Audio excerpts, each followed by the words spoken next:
Tuhan gak suka kita cuma jadi Kristen, memenuhi bangku gereja, tapi kita pulang, pergi, datang, hidup gak pernah berubah. Diimani sesuatu yang negatif, diimani sesuatu yang buruk. Imani apa kata Tuhan, imani firman Tuhan. Injil Matius pasal yang ke-8, kita lihat bersama kisah dari seorang perwira di Kapernaum. Yesus menyembuhkan hamba seorang perwira di Kapernaum, ayat yang ke-5. Ya, Injil Matius 8 ayat 5, baca bersama. Ketika Yesus masuk ke Kapernaum, datanglah seorang perwira mendapatkan dia dan memohon kepadanya. Saudara, seorang perwira, kata firman Tuhan ini, datanglah seorang perwira kepada Yesus. Perwira itu, saudara, adalah ya seorang yang punya pangkat di ya militer atau di kepolisian. Ya, hari-hari ini kita lagi heboh bangsa kita ini dengan perwira. Ya, kita berdoa supaya perwira-perwira di atas bangsa kita ini Tuhan dapati, biar Tuhan angkat perwira-perwira yang seperti perwira di Kapernaum ini, saudara. Ya, seorang perwira, ya dia datang kepada Yesus, ya. Jadi seorang perwira ini adalah dia Roma, saudara, ya, seorang ya perwira dari Roma, pasukan Roma, dan seorang perwira itu adalah seorang yang mengepalai 100 prajurit di bawahnya. Nah, ayat ini berkata ketika Yesus ada di Kapernaum, seorang perwira ini datang kepada dia. Ini adalah seorang perwira Romawi, ya, dan mungkin ya dia saat itu lagi bertugas di Kapernaum, saudara. Dia memiliki 100 anak buah prajurit di bawahnya. Luar biasa, saudara. Waktu dia mendengar Yesus datang, Yesus masuk ke kota Kapernaum, ayat ini berkata, ya ayat yang ke-5 tadi dia bilang, ketika Yesus masuk ke Kapernaum, datanglah seorang perwira mendapatkan dia. Perwira ini perwira Romawi. Ya. Dia datang kepada Yesus. Apa yang membuat iman perwira ini yang bikin Yesus terheran-heran? Pertama, dia seorang kepala perwira, dia prajurit, dia perwira membawahi 100 anak buah di bawahnya. Waktu Yesus datang, dia datang. Waktu dia dengar Yesus masuk ke Kapernaum, dia datang menjumpai Yesus. Saudara, sebagai seorang perwira, harusnya gengsi dong, benar nggak? Ya, harusnya gengsi. Dia bisa suruh anak buahnya dong. Kamu pergi ketemu yang namanya Yesus itu. Suruh dia datang ke tempat saya. Saya ada kepentingan. Ya, itu harusnya kalau dia perwira yang sombong. Tapi ternyata apa yang membuat Yesus heran dengan iman perwira ini? Yang pertama, dia datang sendiri kepada Yesus, tidak diwakili oleh anak buahnya. Saudara, jika engkau ingin memiliki iman yang membuat Yesus terheran-heran dengan imanmu, saya selalu berkata, jangan titip doa, cari Tuhan sendiri, datang kepada Tuhan secara pribadi. Itu artinya engkau merasa engkau yang punya kepentingan pribadi dengan Yesus. Dan ketika Yesus melihat perwira ini punya sebuah keinginan untuk berjumpa dengan dia, ya, Tuhan melihat iman kita. Orang yang memiliki iman yang benar itu adalah seorang yang selalu ingin berjumpa secara pribadi dengan Tuhan, bukan titip doa. Makanya saya selalu berkata, saudara titip doa, sorry, engkau tidak akan pernah melihat ya Tuhan itu bekerja. Kenapa? Cuma titip. Emang Tuhan itu siapa? Rasa hormat kita sebagai satu tindakan iman yang benar itu, engkau yang harus datang ketemu Tuhan secara pribadi. Tapi masih banyak orang Kristen tuh saya lihat, saudara, ya. Saya pernah pelayanan di Sulawesi, saya tinggal di satu rumah jemaat, ya, istrinya mau ke gereja sama saya, dia tanya suaminya, kamu nggak ke gereja? Nggak, titip aja ya, doakan saya di gereja. Ini orang yang paling kurang ajar dan tidak punya iman dan tidak menghormati Tuhan, sekalipun dia mengaku dirinya Kristen. Sorry, bukan orang Kristen yang masuk surga, tapi orang yang memiliki iman yang benar. Datang sendiri kepada Tuhan. Ini perwira loh. Dia punya 100 anak buah di bawahnya. Dia terhormat. Kalau perwira lain mungkin akan berkata, nanti orang ngomong apa? Dan dia seorang Romawi yang harusnya memang tidak percaya kepada Yesus. Tapi dia datang, saudara. Ketika Yesus masuk ke Kapernaum, datanglah perwira ini mendapatkan dia dan memohon kepadanya. Saya yakin kenapa dia tahu Yesus masuk ke Kapernaum, dia pasti juga sudah kirim anak buahnya. Nanti kasih saya info ya. Kalau Yesus datang di Kapernaum, kasih tahu saya. Saya mau ketemu dengan yang namanya Yesus. Kenapa dia rindu pengen ketemu dengan yang namanya Yesus? Saya yakin karena dia sudah mendengar tentang Yesus. Dia mendengar mujizat-mujizat yang Yesus buat di kota itu. Lalu imannya timbul dan dia pengen ketemu secara pribadi dengan Tuhan. Dia ketemu untuk apa, saudara? Ini yang lebih mengherankan lagi. Kita sudah heran yang pertama. Perwira datang sendiri ketemu Tuhan. Itu sudah mengherankan. Kalau perwira itu tinggal suruh anak buah, nggak perlu dia turun-turun.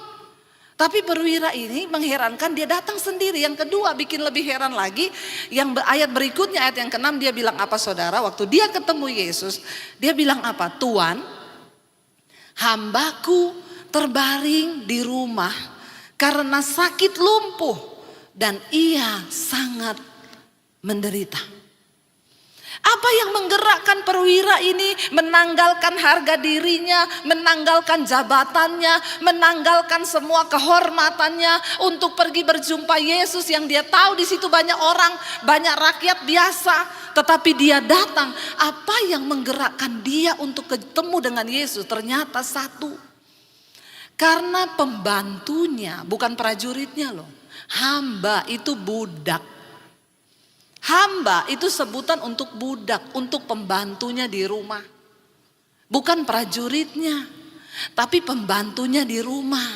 Pembantuku di rumah sedang sakit, bahkan dia lumpuh dan dia sangat menderita.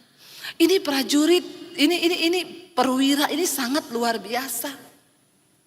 Dia kan gak perlu urusannya pembantu di rumah. Dia nggak perlu ngurusi urusan budak. Zaman itu, saudara, yang namanya budak itu tidak berharga. Ketika seseorang memberi budak itu seperti membeli barang. Bahkan nyawa budak itu pun ketika dibeli sudah menjadi hak dari pemiliknya.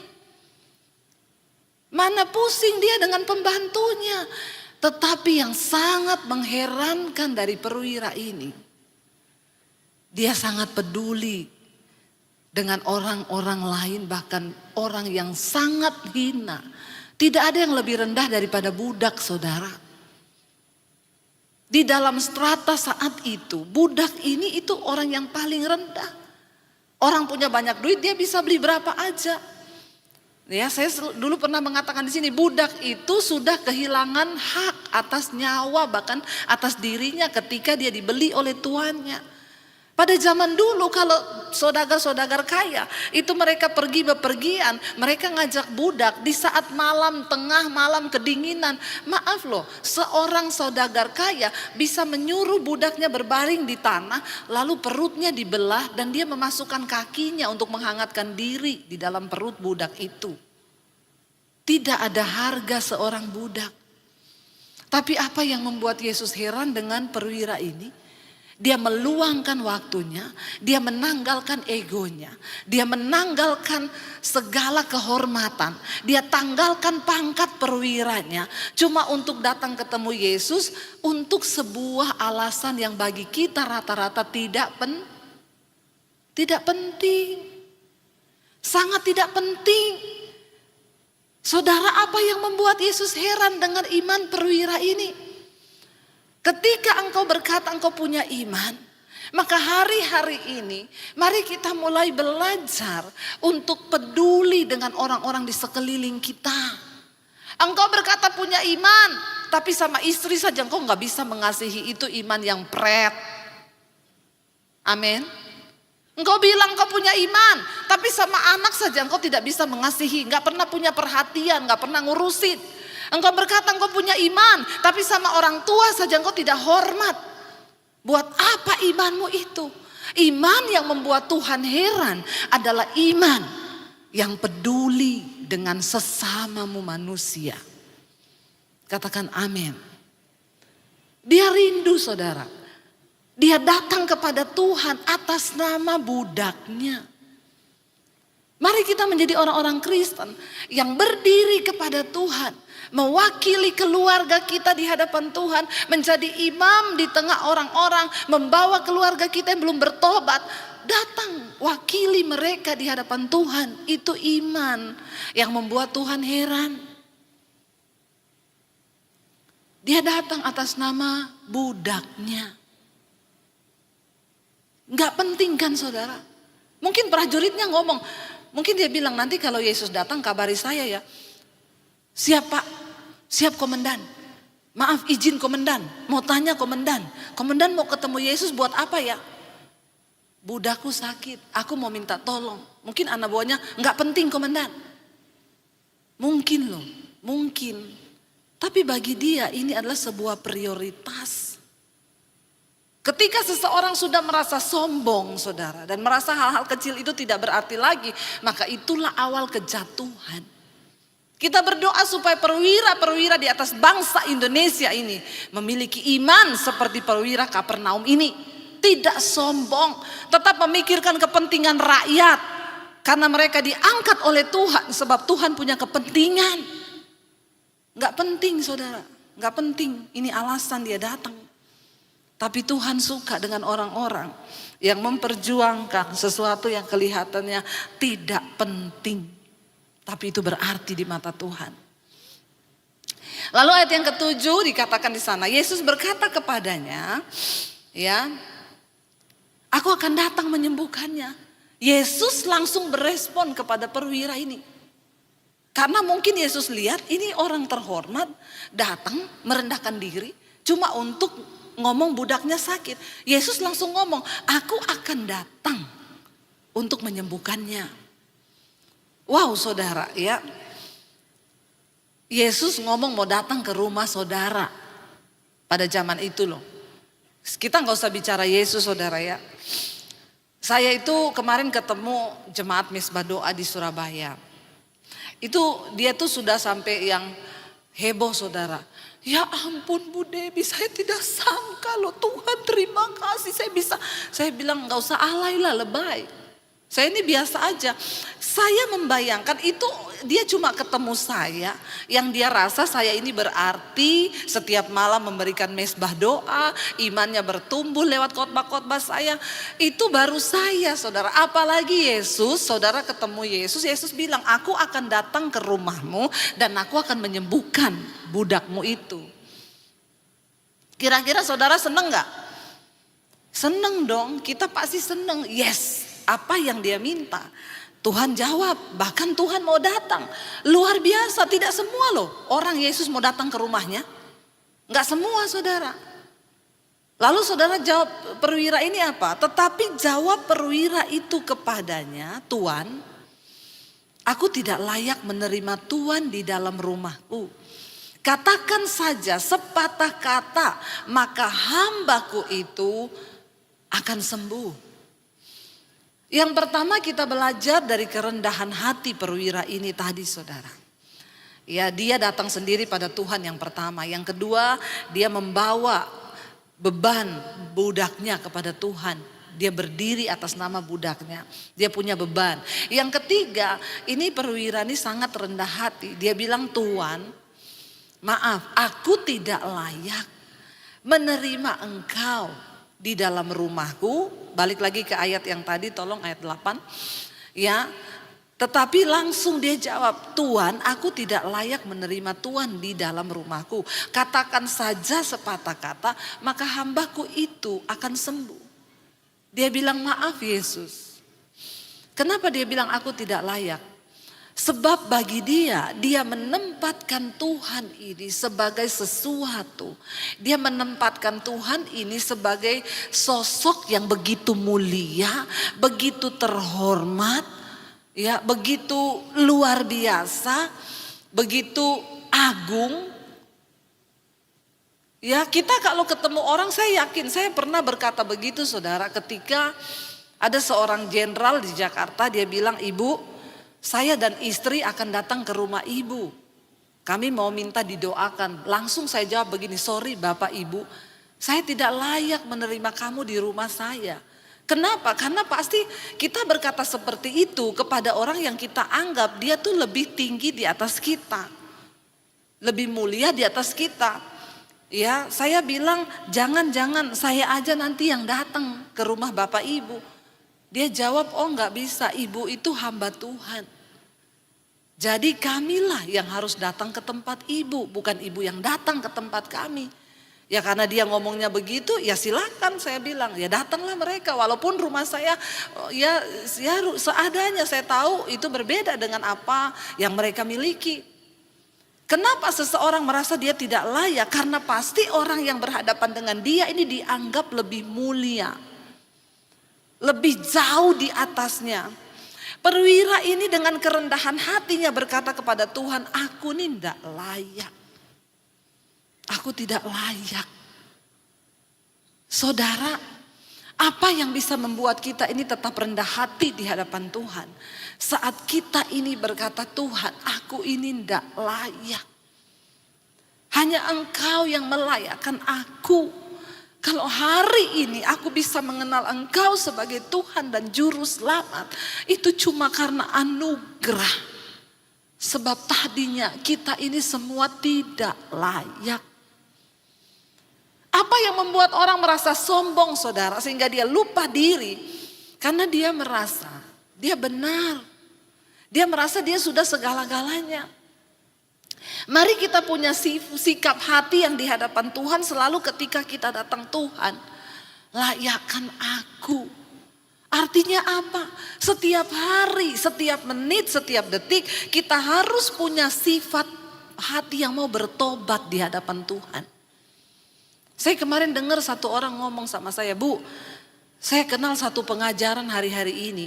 Mereka tuh berkata, kita nggak boleh merasa berdosa loh. Kita ini sudah tidak ada dosa lagi. Apa yang kita buat ini pokoknya semua sudah baik karena kita sudah ditebus dengan darah yang mahal. Jadi tidak ada lagi dosa. Jadi tidak perlu bertobat. Nggak perlu bertobat." Dia bilang, "Jangan dengerin itu khotbahnya Bu Debi, itu khotbah hukum Taurat. Yang bilang tiap hari kita harus bertobat, setiap jam, setiap menit, setiap detik kita harus bertobat." Kita harus merasa bahwa kita ini membutuhkan kelayakan dari Tuhan loh. Nggak ada seorang pun dari kita yang cukup layak. Sehingga kita tidak lagi membutuhkan kasih karunia Tuhan. Kita semua harus berkata, "Tuhan ampuni aku ini tidak layak. Cuma karena kasih karuniamu itu yang melayakkan aku." Perwira ini bilang, "Aku tidak layak Tuhan." Lalu dia bilang apa? "Ucapkan saja sepatah kata." Wow. Saudara, perwira ini sangat tahu bahwa perkataan Yesus, firman Tuhan, itu adalah perkataan yang berkuasa. Dia nggak ngomong, "Tuhan datang ya tumpang tangan sama budakku itu lalu doakan. Bahasa roh sama dia." No. Dia bilang apa? "Tuhan, ucapkan satu patah kata. Satu kata toh. Maka dia pasti sembuh." Kenapa Yesus heran dengan iman perwira ini? Ya. Tuhan berkata keselamatan datang itu kepada bangsa Yahudi. Tetapi perwira ini lebih Yahudi dari Yahudi. Perwira ini benar-benar punya iman yang lebih daripada orang Israel sendiri. Kenapa Kapernaum akhirnya dihancurkan dan dilululantahkan Tuhan? Karena Tuhan melihat dia datang untuk umat pilihannya, tetapi umatnya menolak dia. Sehingga keselamatan itu diberikan kepada semua orang. Termasuk perwira ini. Perwira ini Dia melihat, dia mendengar semua yang Yesus lakukan. Saya yakin itu, makanya dia datang ketemu dengan Yesus. Karena dia mendengar. Dan ketika dia mendengar orang cerita itu yang namanya Yesus menyembuhkan, dia membangkitkan orang mati, dia mendengar. Waktu dia dengar, dia percaya dengan hatinya. Dan dia ketemu, dia bilang, gak usah datang Tuhan. Ngomong satu kata aja, maka budakku sembuh. Apakah kita punya iman yang seperti itu? Ketika engkau sedang terpuruk menghadapi masalah, apakah engkau punya cukup iman dan berkata, Tuhan, apapun keadaanku, aku tahu firman Tuhan itu berkuasa untuk melakukan sesuatu di dalam hidupku. Apakah kita masih menjadi orang-orang yang mau berkata, aku percaya kepada firman-Mu Tuhan. Sebab perkataan yang keluar dari mulut Allah itu tidak akan pernah kembali dengan sia-sia. Tetapi dia akan mengerjakan segala sesuatu yang disuruhkan Tuhan kepadanya. Wow, saudara, jangan anggap enteng firman Tuhan. Engkau harus membaca firman dan engkau harus menghidupinya, mengimaninya dan mempraktekannya di dalam hidupmu. Kenapa? Karena firman Tuhan itu adalah perkataan Allah. Perkataan yang keluar dari mulut Allah itu tidak akan pernah kembali dengan sia-sia. Waktu engkau imani satu firman, ya, imani saja. Aku percaya Tuhan. Saya pernah konselingi satu orang, Bu. Saya ini tiap pagi sakit kepala, Bu. Mulai bangun pagi, duduk di tempat tidur, langsung Bu, cekot migrain. Nanti makin siang, makin bukan cuma migrain, pindah ke tengah, pindah ke samping, lalu menyeluruh kepala saya sakit. Apa yang harus saya lakukan, Bu? Doakan saya. Saya bilang saya tidak perlu mendoakan kamu. Hari ini engkau imani firman Tuhan. Apa? Hati yang gembira itu obat yang manjur. Lalu bagaimana, Bu, saya bisa melakukannya? Ya nyanyi, banyak menyanyi. Mungkin kamu terlalu tegang, sehingga kamu lupa untuk bersyukur, kamu lupa untuk menyanyi. Ya memang saya sekarang sudah jarang nyanyi. Ayo, berapa dari saudara yang di rumah sudah jarang nyanyi? Sudah tidak pernah nyanyi. Ya, nyanyinya marah-marah. Saudara, hati-hati, maka engkau akan mulai sakit kepala, akan mulai. Lalu saya bilang dia, praktekin ya, mulai sekarang engkau praktekin nyanyi memuji Tuhan. Dia praktekin, saudara. Dia nyanyi memuji Tuhan. Dia praktekkan, hati yang gembira adalah obat yang manjur. Saya bilang, jangan kamu imani perkataan setan. Kamu harus imani perkataan firman. Soalnya dia tiap pagi bangun, duduk, dia langsung tunggu. Mesti sakit kepala ini, mesti sakit kepala. Jadi kalaupun tidak sakit kepala, dia sudah imani, tiap pagi aku pasti sakit kepala. Pasti tiap pagi bangun, pasti sakit kepala. Jadi dia duduk tunggu di tempat tidurnya, dia tunggu. Kapan datang ya? Sebentar lagi pasti sakit. Hati-hati loh saudara. Setan itu cara kerjanya begitu. Lalu kita mulai imani kata-kata setan. Dia bilang, saya tiap pagi Bu, bangun pagi, saya tunggu langsung pasti sakit kepala. Ya karena kamu tunggu sakit kepalamu. Firman Tuhan bilang, apa yang kamu imani itu yang akan terjadi. Mulai hari ini kamu ganti, duduk di tempat tidur, ucap syukur. Tuhan, aku percaya aku tidak sakit kepala. Perkatakan, hati yang gembira adalah obat yang manjur. Lalu dia mulai praktekkan, saudara. Dia mulai nyanyi tiap hari, nyanyi. Beberapa minggu kemudian dia WA saya, Bu, terima kasih ya. Kenapa? Sekarang saya tidak pernah sakit kepala lagi. Terkadang saudara hanya sesimpel itu. Tapi itulah kuasa firman Tuhan. Kenapa Tuhan heran dengan perwira ini dengan imannya? Dia cuma bilang, Tuhan engkau gak perlu datang. Ucapkan sepatah kata, maka hambaku itu akan sembuh. Cuma satu kata toh loh. Berapa kata dari firman Tuhan yang engkau amini hari-hari ini saudara. Jangan jadi Kristen yang datang dan pergi, tidak pernah ada perubahan dalam hidupnya. Tuhan gak suka kita cuma jadi Kristen, memenuhi bangku gereja, tapi kita pulang, pergi, datang, hidup gak pernah berubah. Diimani sesuatu yang negatif, diimani sesuatu yang buruk. Imani apa kata Tuhan, imani firman Tuhan. Amin. Imani, jangan imani apa kata setan. Belum sakit udah ditunggu, mesti sakit ini, mesti sakit. Mesti sakit. Bahkan kita siapin obat satu tumpuk di rumah.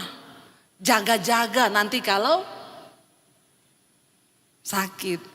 Jangan siapin obat banyak loh saudara. Nanti iblis bilang, Tuhan aku mau kasih dia sakit. Kenapa? Dia sudah imani loh, udah dia siapin obatnya. Saya pernah ditegur Tuhan saudara, saya mau penginjilan, saya bawa obat semua. Lalu Tuhan itu tegur saya, kamu bawa obat, nanti iblis akan mendakwa loh. Tuhan dia sudah imani, dia mau sakit loh, dia udah bawa obat banyak. Saya gak jadi bawa saudara, puji Tuhan gak sakit. Mari kita imani perkataan Tuhan, jangan imani perkataan setan, amin. Perwira ini bilang satu kata Tuhan, satu kata tok, maka budakku itu pasti sembuh. Berapa kata firman yang tiap hari engkau baca, berapa kata firman yang tiap hari kita hafal, dan berapa banyak firman itu sudah mengubah hidup kita. Jangan cuma jadi Kristen yang datang, duduk, diam, pulang, gak pernah berubah karena iblis terus yang bodohin kita. Kita lebih percaya setan daripada percaya Tuhan. Ini kesaksian saya waktu corona. Tiap hari ketakutan ketika pertama virus. Tetangga saya meninggal. Pengumuman di masjid, innalillahi wa inna, telah berpulang kena COVID. Dalam hati saya, aduh, COVID-nya sudah 2 rumah di sebelah saya. Deg-degan gak? Deg-degan waktu itu semua mayat-mayat yang ditayangkan. Saya sambil masak di dapur. Aduh Tuhan, sebelah sudah mati Tuhan. Besok lagi, mati lagi yang RT sana. Aduh Tuhan, mati lagi. Tiba-tiba Roh Kudus ngomong sama saya, ini virus tidak terlihat loh. Tapi kok kamu lebih mengimani virus itu lebih dekat sama kamu. Aku juga Tuhan yang tidak terlihat. Tapi kenapa kamu tidak beriman bahwa aku ada bersamamu untuk melindungi engkau? Terus saya tersadar di situ. Yaitu di situ saya nyanyi, kiri kananku ada Tuhan, sekelilingku ada Tuhan, dalam hidupku ada Tuhan, Yesus selalu bersamaku. Amin. Tapi orang kalau imannya sakit, tepuk tangan buat Tuhan. Ya, engkau harus perkatakan imanmu. Ya, kalau orang yang imannya virus dia nyanyi, kiri kananku ada virus, sekelilingku ada virus, dalam diriku ada, tolak dalam nama Yesus. Virus lalu bersamaku pret. Apa yang engkau takutkan itu akan menimpa engkau, kata firman Tuhan. Hati-hati saudara. Kenapa Tuhan berkata iman perwira ini mengherankan dia? Ayat yang berikutnya dikatakan Sebab aku sendiri seorang bawahan, kata perwira ini. Dan di bawahku pula itu ada prajurit. Jika aku berkata kepada salah seorang prajurit itu pergi, maka ia pergi. Dan kepada salah satu lagi datang, maka ia datang. Dia menempatkan dirinya sebagai seorang atasan. Dia bilang, Tuhan aku ini punya bawahan. Aku bilang sama prajuritku, dia pasti akan melakukan sesuai yang aku minta. Aku bilang B, dia juga lakukan. Ya, ataupun kepada hambaku kerjakanlah ini, maka dia akan mengerjakannya. Dia bilang, aku ini perwira, di bawahku ada prajurit. Aku ngomong perkataanku ini ada kuasa juga, dia harus melakukan. Lalu tapi dia bilang begini juga saudara, setelah Yesus mendengar hal itu, heranlah ia dan berkata kepada mereka yang mengikutinya. Ya, coba kita lihat.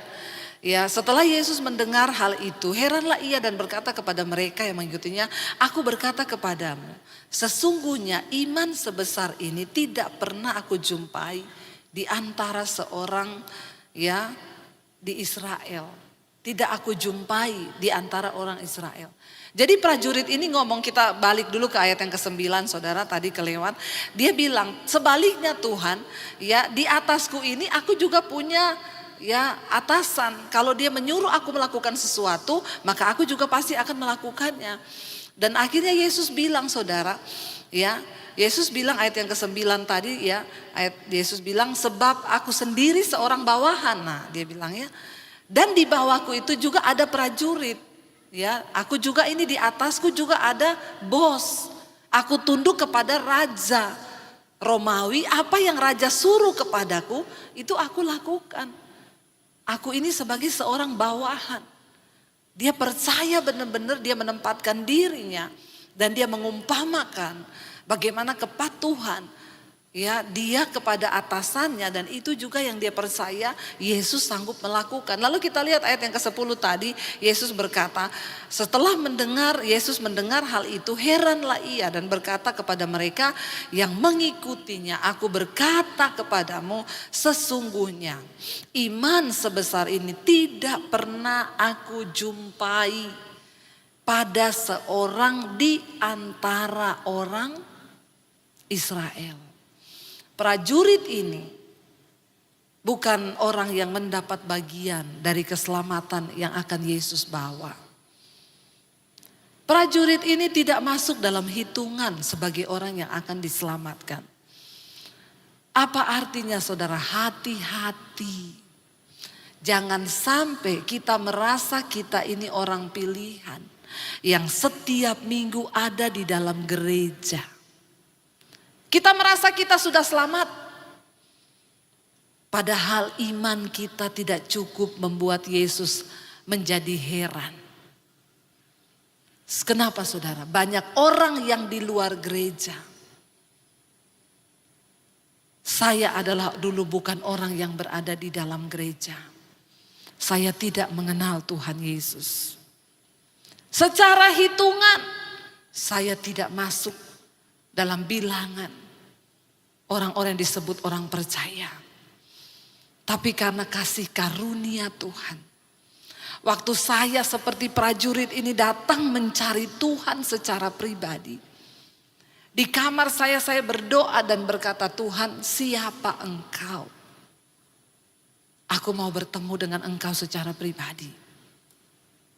Saya menangis tersungkur di kamar, saya berkata, aku orang yang banyak dosa. Tapi aku mau berjumpa dengan Engkau Tuhan secara pribadi. Tunjukkan dirimu bagiku. Saya bukan orang yang duduk di kursi gereja setiap hari Minggu. Saya orang berdosa yang tidak mengenal Tuhan Yesus. Tapi Tuhan melihat ada iman sebiji sesawi. Ketika saya mau berjumpa dan berkenalan dengan Tuhan yang benar itu. Sebab tidak semua orang yang duduk di kursi gereja mau sungguh-sungguh datang berjumpa dengan Tuhan Yesus. Apa niatmu datang ke gereja hari ini? Biar Tuhan temukan itu. Menjadi sebuah iman yang dapat Tuhan perhitungkan. Biar iman kita hari ini membuat Yesus heran. Tuhan bilang, aku tidak menemukan iman satupun di antara orang Israel yang seperti iman prajurit, seperti iman perwira Romawi ini. Dia sebenarnya tidak mendapat bagian iman karena Yesus datang untuk menyelamatkan orang pilihannya. Tetapi ketika dia mau buka hati, saudara, dia lebih beriman. Makanya sekarang saudara, jangan sampai kita melihat Tuhan mulai memanggil orang-orang yang dulunya mereka tidak berada di dalam gereja. Kita semua harus berdoa supaya gereja bukan hanya menjadi gedung, tetapi ada hadirat Tuhan tinggal di dalamnya. Sehingga setiap orang yang datang ke gereja, mereka boleh mengalami Tuhan secara pribadi. Kita berdoa saudara hari-hari ini. Karena saya banyak datang ke berbagai gereja. Ternyata di dalamnya terjadi kematian rohani yang sangat menyedihkan. Itu yang Tuhan bilang kepada Kapernaum. Engkau adalah kota yang dulu dimuliakan sebab banyak terjadi tanda. Kenapa Yesus melakukan banyak mujizat di Kapernaum? Supaya mereka percaya kepada Dia.